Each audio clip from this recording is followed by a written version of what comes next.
안녕하세요. 저는 숭실대학교 경제학과 강다론 교수입니다.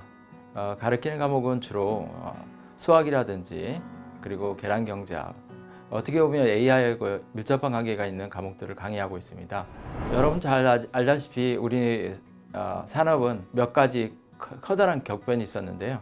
첫 번째 1차 산업의 경우에는 수력, 증기력에 의해서 인간의 노동력에 의해서 생산하던 것을 기계의 힘을 빌어서 생산하기 시작했던 것이고요.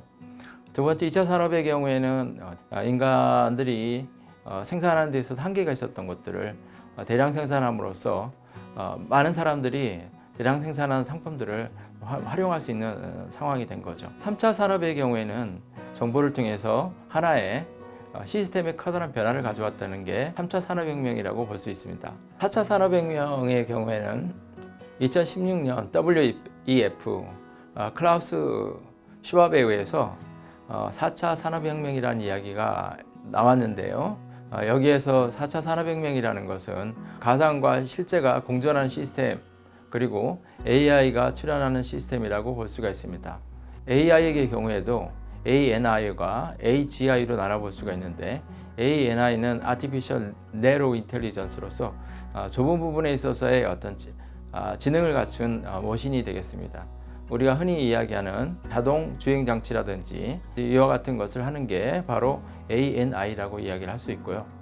AGI는 General Intelligence로서 거의 인간의 유사한 지능을 갖춘 시스템이 되겠어요.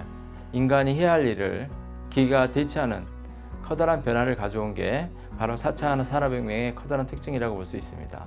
임금이 상승함에 따라서 임금 상승에 맞출 수 있는 이와 같은 AI 출현은 인간의 일자리를 대체할 만한 상황으로 치닫게 될 텐데요.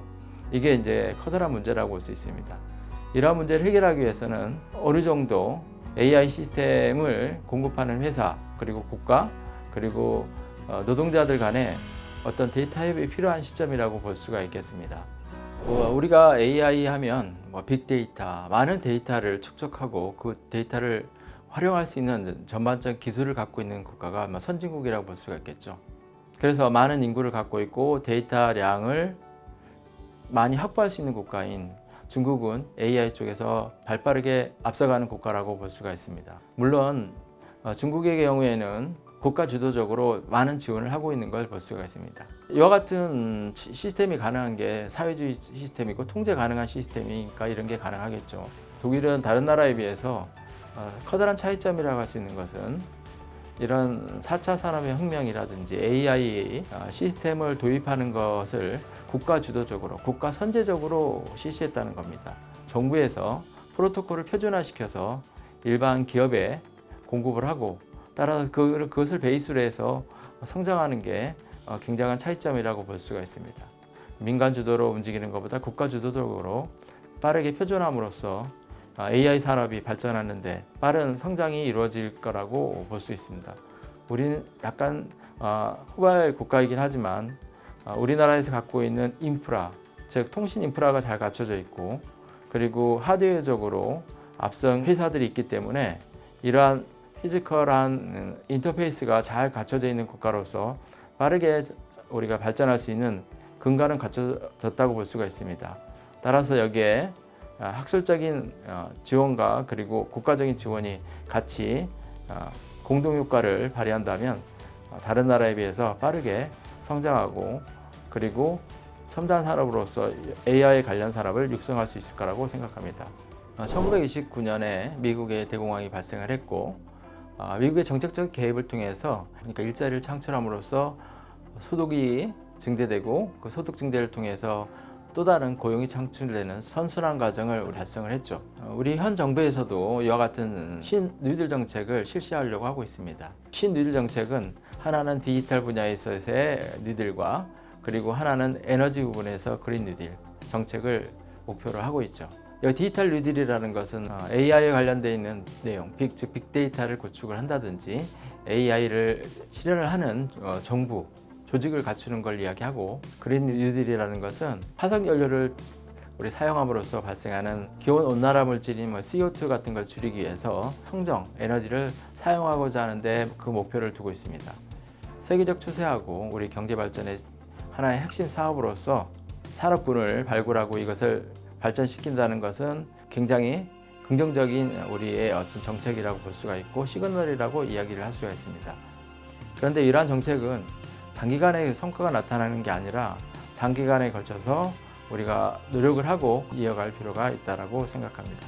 통계학에서 우리가 정보가 부족했을 때 입수 가능한 정보를 이용해서 미래를 예측하는 베이지언 추론 방법이라든지, 그리고 계량 경제학이라는 과목이 있는데 주어진 데이터에서 확정적인 인과관계를 우리가 추론함으로써 그 결과를 읽어내는 방법들이 있습니다.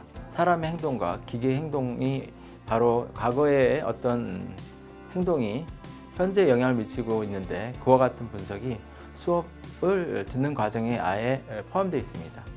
그래서 우리가 특별하게 공부하기보다 지금 공부하고 있는 내용이 AI하고 어떻게 연계되어 있는지 이해를 하는 게 더 바람직하다고 볼 수가 있고, 수업 과정에 바로 연계되어 있는 게 특징이라고 할 수 있습니다. 그리고 글로벌 통상학과에서는 비즈니스에 AI를 전맥해서 분석하고자 하는 시도들도 하고 있습니다. 데이터 분석 기술을 활용하면 그와 같은 AI와 직접 연계돼서 여러분들이 사회에 나가서 필요하는 여러 가지 역량들을 갖출 수 있을 것이라고 확신합니다. 우리 인간이 가야 될 길은 똑같고 반복적인 일이 아니라 창조적이고, 인간만이 할 수 있는 영역에서 새로운 것을 창조해야 될 것이라고 볼 수가 있는데, 새로운 것을 창조하기 위해서는 인간만의 독특한 그런 부분을 강화할 필요가 있겠습니다. 여러분이 적극적으로 찾기만 한다면 전 세계는 열려 있고 지식은 도처에 깔려 있습니다. 우리가 이와 같은 시스템에서 커다란 변화라는 건 혁신, 혁명, 그리고 또 다른 지식의 발전이라는 게 꼭 선진국에서만 있을 필요는 없습니다. 이 중에 뛰어난 학생이 나와서 요즘 말하는 앙트레프레뉴어라고 하는 앨런 머스크 같은 사람이 나왔으면 좋겠습니다. 지금까지 숭실대학교 경제학과 강다른 교수였습니다. 감사합니다.